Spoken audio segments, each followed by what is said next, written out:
Саламатсыздар, урматтуу окуучулар. Сиздерге жакшы маанай тартуулап, бүгүнкү онлайн сабагыбызды баштайбыз.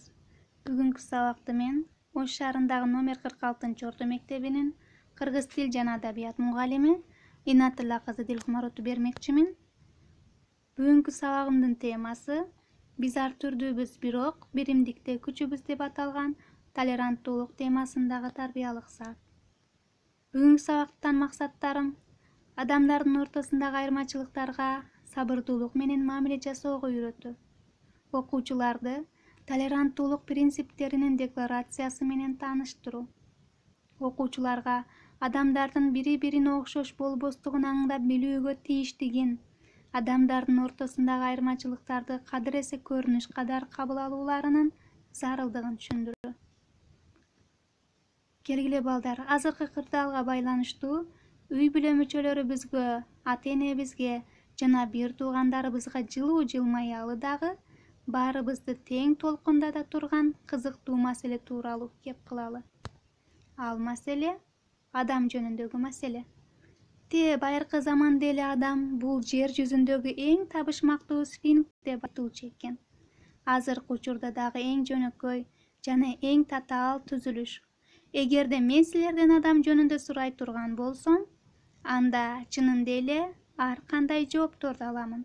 Ошондой болсо дагы силердин ар кимиңердин жообуңар туура болот. Анткени баарыңар тең кайталангыс жана индивидуалдуусуңар. Аны силер менимче, меники деген сөздөрдү айткан сайын ырастап турасыңар. Биз жашоодо ар кандай социалдык ролдорду ойнойбуз. Ошону менен биргеликте эле ыймандуу инсан болуу дагы абдан маанилүү. Мындан 2500 жыл илгери белгилүү философ Диоген колуна чырак көтөрүп алып, Африканын көчөлөрүн аралап, мен адам издеп жүрөм, кайталайм, мен адам издеп жүрөм деп жар салат экен. Мында эң таң калычтуусу байыркы борбор калаанын көчөлөрүндө азыркы кездегидей эле эл жык-жыйма болгон. Кары-картаңдар, бала-бакырлар, жаштар, аялдар, эркектер, соодагерлер, суучулар баары жүрүшкөн. Алардын ар бири адам да. Андай болсо балдар, Диоген кимди издеп жүрөт? Даанышман философ Диоген адамдын инсандык, ыймандуу адамды издеген тура. Тиги жайнаган адамдардын кийип жүргөн кийим-кечелеринин ары жагындагы жаш курактык, жыныстык айырмачылыктарды, кесиптик өзгөчөлүктөрдү, ыймандуу инсандык сапатты издеген тура. Балдар, биз ар түрдүүбүз, бирок биз бир мамлекетте, бир коомдо жашайбыз. Айлана чөйрөбүздө ар кандай адамдар жашашат. Ошондуктан биз тынчтыкта жана бири-бирибиз менен ынтымакта жашоого үйрөнүшүбүз, аракет кылуубуз керек. Анда дептер жана калем сапталабыз дагы, адамдар деп жазабыз. Жана адамдардын бири-бирине окшоштуктарын жана айырмачылыктарын жазып чыгабыз. Мында адамды анын мүнөзүнө, үй бүлөсүнө жана башкаларга жасаган мамилесине, журум-турумуна, адебине, кесибине жараша мүнөздөйсүңөр. Келгиле балдар, өзүбүзгө төмөнкү суроону берип көрөлүчү. Ал суроо: мен деген ким? Кайталайм, мен деген ким? Бул суроого психологдор адамды 3 типке бөлүшкөн. Биринчи тип — реалдуу мен. Мында адамдын сырткы келбети, жүрүм-туруму, жөндөмү, сапаты, ойлору, сезимдери, баалуулуктары жөнүндө түшүнүшүп билгендиги. Идеалдуу мен. Мында болсо кандайдыр бир сырткы келбетке, жөндөмгө, сапатка ээ болгусу келгендиги жөнүндө каалоосу, күзгүлүгү мен. Башка адамдардын сен жөнүндө, сенин сапаттарың, жүрүм-турумуң жөнүндө элестетүүсү. Анда балдар, төмөнгү таблицаны толтурабыз. Мен киммин? Анда реалдуу мен чындыгында киммин? Элестетүү менен жооп жазасыңар. Идеалдуу мен ким болушту каалайт элем? Мен күзгүдө, башка адамдар мени кандай элестетет жана кандай кабыл алат? Биз кээде бөтөн адамдарга жана жакындарыбызга кандай мамиле жасай турганыбызды карап көрөлү. Мисалы, оор сумка көтөрүп бараткан бейтааныш бир аял жардам сурабаса деле сумкасын көтөрүшүп жардам беребиз. Туурабы? Ал эми апабыз дүкөнгө барып келчи, идиш аякты жууп койчу десе моюнубуз жар бербейт. Эмне үчүн бөтөн кишилерге жардам берип, жакын адамыбызга анчалык көңүл сүнбөй кайдыгер мамиле жасайбыз? Эгерде биз бири-бирибизге чыдамдуулук, сабырдуулук, ыймандуулук, урматтоочулук, түшүнүүчүлүк менен мамиле кылсак, анда бизге турмуштук ролубузду аткарууда алда канча жеңил болмок. Анда балдар, тарых барактарына көз жүгүртүп көрсөк, соңку мезгилдерде көптөгөн жаңы сөздөр пайда болду. Алардын бири толеранттуулук. Кайталайм, толеранттуулук. Ал кыргызча сабырдуулук деген маанини билдирет. Эми ошол толеранттуулук деген түшүнүктүн келип чыгыш тарыхына кайрылып көрөлү. 18-19 кылымдарда Францияда Беневеттик князь Талейран Перигор деген адам жашаптыр. Ал Франциянын бир нече өкмөтүнүн тушунда катары менен эч алмаштырылбастан тышкы иштер министри болуп иштеп туруптур. Талейран Перигор ар тараптуу таланттуу адам болгон экен. Ал баарынан мурда айлана тегерегиндеги кызматкер адамдардын оюн, маанайын туя билүү менен урматтап мамиле жасай билген. Көйгөйдү башкаларга залалын тийгизбегендей чечүүнү жолун таба билген ыймандуу адам болуптур. Ошол эле учурда ал дайыны жок эле жагдайга баш ийип калбастан, өз принципинде бекем туруу менен кырдаалды башкара билчү экен. Биз кеп кылып отурган толеранттуулук деген түшүнүктүн мааниси дал мына ошол жөн билги, саясий ишкер, тарыхый инсан Талейран Перигордун ысымына байланыштуу чечмеленип калыптыр. Анда балдар, толеранттуулук деген сөздүн маанисин билип алабыз. Адам баласы жаңы чөйрөгө кантип көнүшү жана аралашуусу керек? Кайталайм, адам баласы жаңы чөйрөгө кантип көнүшү жана аралашуусу керек? Ал жаңы чөйрөгө көнүш үчүн адамдар менен алакалашуу үчүн кандай болушу керек? Адам турмуштук болобу, же кесиптик болобу? Айтор кайсы чөйрө болбосун көнүш үчүн албетте анын инсандык дагы, адистик дагы, социалдык дагы билгичтиктери жана көндүмдөрү калыптанууга тийиш. Андай сапаттардын бири толеранттуулук болуп саналат. Адам өзүнүн жашоо турмушунда ар кыл улуттардын, маданияттардын, социалдык катмарлардын, дүйнөлүк өкүлдөрү менен баарлашат жана алака түзөт. Ошондуктан ал өз элинин да, башка элдердин дагы маданий баалуулуктарын кадырлап урматтай билүүгө үйрөнүшү, катташуусу, алакалашуунун жолун таба билиши өтө маанилүү болуп саналат. Андан тышкары, инсандык сапат катары сабырдуулук күтүлбөгөн жагдайлардан ийгиликтүү чыгып кетиш үчүн зарыл болуп саналат. Сабырдуулук кыла албаган адамдар турмушта өзгөрүүлөргө туруштук бере алышпайт. Чакчаңдап кылып жиберишет дагы башкалар менен алакаларын бузуп алышат же мамиле түзө алышпайт. Сабырдуулук маданияттуулуктун салыштырмалуу түрдө кийинчерээк пайда болгон жемиши. Демек, адамдын психикасынын соңку туындусу анткени социалдык чөйрө интолеранттуулуктун калыптанышына көбүрөөк ыңгайлуу болуп саналат. Интолеранттуулук мазмуну боюнча толеранттуулукка карама-каршы келген абал. Айталайм, интолеранттуулук мазмуну боюнча толеранттуулукка карама-каршы келген абал. Айрым индивиддин толеранттуулуктун актуалдуулугун аңдап туюусу, андан өз рухий дөөлөтүн арттыруунун үстүндө узакка эмгектенүүнү талап кылат. Ошондуктан силерге төмөнкү суроолордун үстүндө ой толгоону сунуш кылам. Ал суроолор төмөнкүлөр. Кичинекей кезиңерде кантип таарынчу элеңер? Таарынычты кантип баштан өткөрүшүсүңөр? Emne üçin kapalanчу eleňer? Oşol оор учурларда силерге ким боорукердик менен аяп мамиле жасачу эле? Чыдамдуулук деген эмне? Сабырдуулук деген эмне?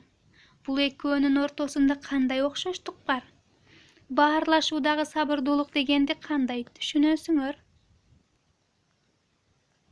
Анда балдар, толеранттуулук принциптеринин декларациясы менен таанышып өтсөк.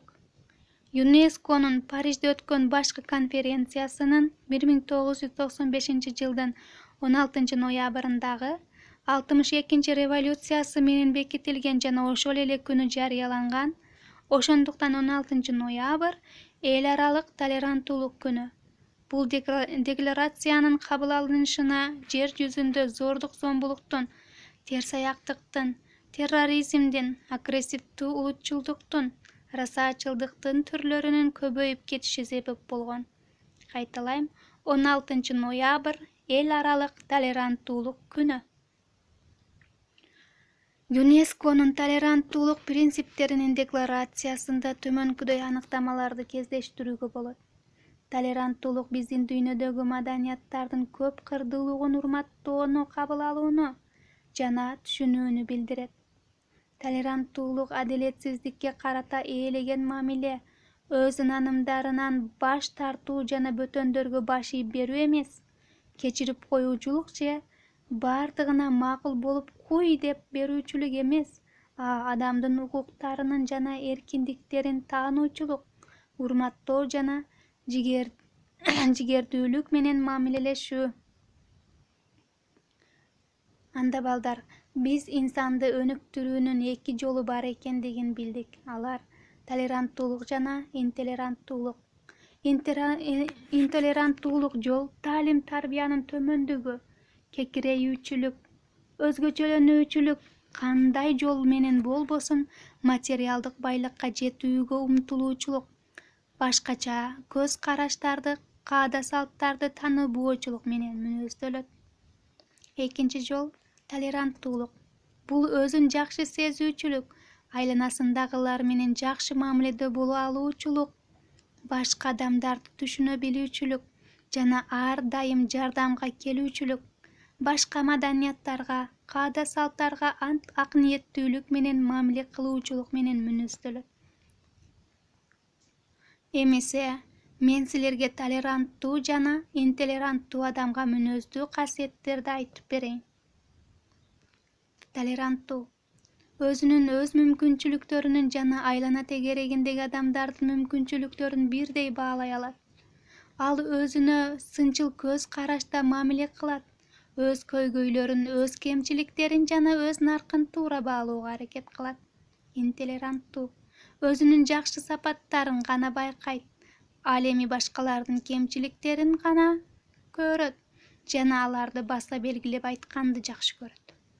Толеранттуу өзүн ишенимдүү алып жүрөт, ар кандай көйгөйлөрдү жана милдеттерди чече алаарына ишенет.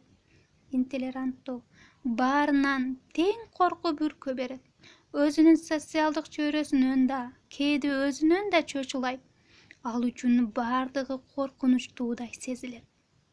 Толеранттуу өзүнүн кылган иши үчүн жоопкерчиликтүү башкага оодара салбайт, өзүнүн иш-аракеттери үчүн ар дайым өзү жооп берет. Интолеранттуу айланасындагы болуп жаткан окуяларды ага эч тиешеси жок деп эсептейт, ал үчүн өзүн түк жоопкерчиликтүү деп эсептебейт, дайыма мага жамандык кылып жатышат деп ойлойт, өзүнүн көйгөйлөрүнө башкаларды күнөөлөй берет. Толеранттуу ишке, чыгармачылыкка, бир нерсе менен алектенүүгө умтулат. Интолеранттуу байкамаксан, билмексен болуп отура берет, өзү үчүн башкалар иши бүтүргөнчө күтүп отура берүүнү артык көрөт. Толеранттуу тамашаны түшүнөт, башкаларды дагы, өзүн дагы сындап тамашалаганга жөндөмдүү. Интолеранттуу тамашаны түшүнбөйт, аны бирөө тамашалап койсо катуу таарынып калат. Толеранттуу демократиялуулукту артык көрөт. Интолеранттуу бекем жана белдемче бийликти артык көрөт. Анда балдар, биз толеранттуу мамиле, сый урмат, түшүнүүчүлүк, чыдамдуулук менен мамиле кылуу. Ал эми интолеранттуулук мамиле, чыдамсыздык, урматтабагандык, сыйлабагандык, душмандык мамилени түшүндүрөөрүн билдик. Анда балдар, бир чакалма аңгемесин силерге окуп берейин. Бир киши бакчасы бар, кооз, жаңы, чоң үй сатып алат.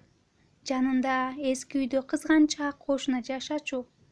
Ал жаңы кошунанын көңүлүн ооруткусу келип, анын эшигинин алдына таштандысын таштап кетип, же дагы башка жамандык нерселер жасап турчу. Бир күнү жаңы кошуна эртең менен жакшы маанайда уйкудан туруп, үйүнүн алдына чыкса, бир чака жуугунду турат. Ал чаканын ичиндегисин төгүп, чаканы жылтырата жууп, ичине бакчасындагы алмалардан чоң-чоң бышкандарын толтура терип, кызганчаак кошунасына барат. Эшигин кагылганын уккан кызганчаак кошуна акыры тажаткан окшойм деп жылмаят. Азыр чыр болот деген үмүттө эшигин ачса, кошунасы бир чака алма сунат. Ким эмнеге бай болсо, ошонусу менен бөлүшөт дейт. Ниети жакшы, тилеги таза, ою калыс, жакшы адам сылык сүйлөп, жакшы мамилеси менен бөлүшөт. Ниети бузугада арам ойлуу киши ушак сүйлөп, суук сөздөрү, куйту мамилеси менен бөлүшөт. Анда балдар, бир саамга ойлонуп көргүлөчү. Сиз эмнеге бай экенсиз? Анда балдар, тапшырма. Толеранттуулуктун эмблемасын ойлоп табасыңар жана анын сүрөтүн дептериңерге түшүрөсүңөр. Мен киммин деген таблицаны толтурасыңар жана аткарган тапшырмаңарды класс жетекчиңерге жөнөтөсүңөр. Анда бүгүнкү сабакты Чыңгыз Айтматовдун төмөнгү залкар ою менен аяктагым келип турат. Мен болгону үйүңөрдө учуп бараткан канаттуу кушмун. Караңгы түндө жылдыздарды көздөй учуп баратып, өз оюмду ойлой берем. О адамдар, жерге тият болгула, ийиниңер жеңилдесин, силерди адамдар, кырсыктардан, жалбырттап өчпөй турган өрттөрдөн, тыйылбаган кандуу уруштардан, кайрадан оңолбогон, ордуна келбеген жаман иштерден сактасын. Ушуну менен балдар, сабагыбыз бүттү. Силерге толеранттуу жана интолеранттуу деген сөздөрдүн маанисин түшүндүрүп бергенимен абдан кубанычтамын. Көңүл бурганыңыздар үчүн рахмат.